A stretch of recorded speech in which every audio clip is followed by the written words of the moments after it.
अस्सलाम वालेकुम। मेरा नाम हफीज़ हैदर है और मैं क्लिनिकल साइकोलॉजिस्ट हूँ।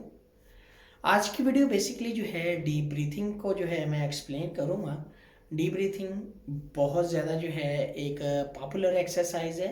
हर साइकोलॉजिस्ट जो है रिकमेंड करता है कि आपको जो है डीप ब्रीथिंग करनी चाहिए। हर शख्स को कहीं ना कहीं डीप ब्रीथिंग की ज़रूरत होती है। बहुत आसान है। बाज़ लोगों ने जो है एम ही इसको जो है काई का पहाड़ बनाया होता है, बहुत टफ किया होता है। हालांकि ये टफ नहीं है, बहुत आसान है और बहुत ज़्यादा बेनिफिशियल है। बहुत सारे लोग समझते हैं कि इसका कोई फ़ायदा नहीं है। वो क्यों? क्योंकि इसकी प्रैक्टिस ही वो सही तरह नहीं कर पाते। वो सही तरह डीप ब्रीथिंग को कर ही नहीं पाते जिस तरह साइकोलॉजिस्ट ने रिकमेंड किया होता है। वो क्या करते हैं, नाक के जरिए सांस को अंदर लेके जाते हैं,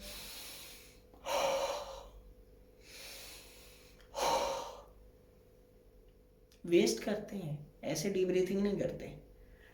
डीप ब्रीथिंग करने के लिए सबसे पहले कंफर्टेबल चेयर के ऊपर बैठना, कंफर्टेबल स्पेस के ऊपर बैठना बहुत ज़्यादा ज़रूरी है। आप अपने आप को कंफर्टेबल जोन में बिठाएं जहां आप समझते हैं कि आप रिलैक्स बैठे हो। फिर आपने नाक के ज़रिए सांस को अंदर लेके जाना है ऐसे।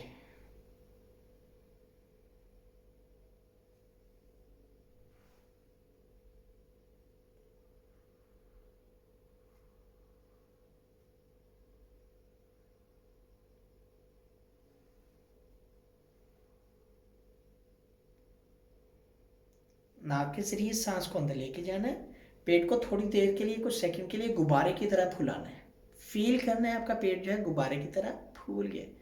फिर मुंह से आहिस्ता आहिस्ता सांस को बाहर लेके आना। इसकी प्रैक्टिस एक बार करने से, दो बार करने से, तीन बार करने से आपको फ़ायदा नहीं फील होगा, कुछ नहीं पता चलेगा। लेकिन जब आप इसकी रेगुलर प्रैक्टिस करेंगे तो आपके लिए बहुत ज़्यादा बेनिफिशियल है। आपकी बॉडी के इंटरनल ऑर्गन्स ऑटोमेटिकली जो है नॉर्मल लेवल्स के ऊपर आ जाएंगे।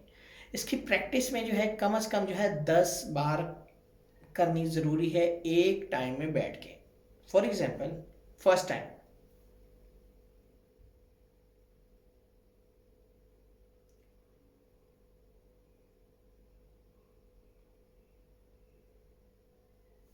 एक टाइम,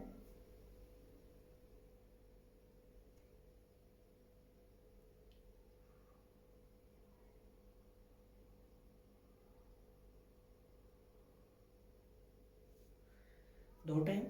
बैठना आपने अपनी मर्जी से है। आप पीछे टेप भी लगा सकते हैं, नेक को चेयर को मैच कर सकते हैं। आप जो है नेक को फ्रंट लाइन पे भी रख सकते हैं, कोई परेशानी की बात नहीं है। बात यह है कि आप अपने आप को कंफर्ट जोन में कैसे रखते हैं। तो रिलैक्सेशन टेक्निक में डीप ब्रीथिंग जो है एक कॉमन है, हर साइकोलॉजिस्ट रिकमेंड करता है। इसकी प्रैक्टिस बड़ी ज़रूरी है। तो इसकी प्रैक्टिस के लिए जो है सबसे आसान काम है, आपने अपने आप को कंफर्टेबल चेयर के ऊपर बिठाना है और जो है उसके बाद इसकी प्रैक्टिस करनी है। जितनी प्रैक्टिस हो सके रोज़ाना की बेस पे आप जो है अपनी रूटीन का एक हिस्सा बना लें और इसकी प्रैक्टिस करना शुरू कर दें तो आपके लिए बहुत ज़्यादा फ़ायदा है। फिर जाते हुए जो है एक बार लास्ट टाइम आपको जो है मैं करके दिखा दूं कि आपने नाक के ज़रिए सांस को अंदर लेके जाना है, पेट को फील करना है गुब्बारे की तरह फूल गया, कुछ सेकंड के लिए पेट में हवा को रखना है और फिर मुंह के ज़रिए आहिस्ता आहिस्ता बाहर निकालना है।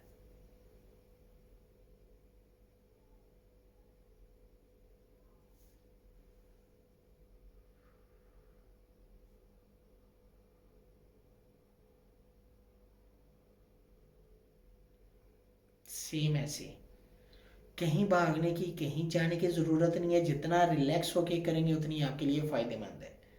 वीडियो अच्छी लगी हो तो आप लाइक कर सकते हैं, शेयर कर सकते हैं, चैनल को सब्सक्राइब कर सकते हैं। कोई भी किसी भी किस्म का सवाल हो मुझे डायरेक्टली कमेंट बॉक्स में आप कमेंट कर सकते हैं या मुझे व्हाट्सएप के ऊपर व्हाट्सएप कर सकते हैं। तो इंशाल्लाह मिलेंगे नई वीडियो के साथ। अपना बहुत सारा ख्याल रखना। ओके, अल्लाह हाफिज़, अल्लाह निगहबान।